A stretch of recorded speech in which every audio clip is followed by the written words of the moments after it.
దావీదు ఒక దేశానికి రాజు. దావీదు ఒక దేశానికి రాజు, ఇజ్రాయెల్ని పరిపాలిస్తున్న రాజు. ఒక రాజు అంటున్నాడు, సామాన్య మనిషి అన్న ఒక అర్థం ఉండిద్ది.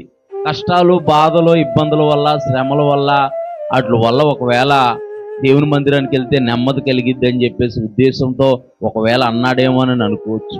ఇక్కడ ఇజ్రాయెల్ని పరిపాలిస్తున్న రాజు అంటున్నాడు, ఒక రాజు అంటున్నాడు, జనులు మనం దేవుని మందిరానికి వెళ్ళాలి అని అన్నప్పుడంట అతను సంతోషపడుతున్నాడంట. దేవుని నామానికి మహిమ కలుగు. అందుకే దావీదు దేవుని హృదయానుసారుడిగా ఎంచబడ్డాడు. దేవుని యొక్క హృదయాన్ని ఎరిగిన వాడిగా దావీదు ఎంచబడ్డాడు.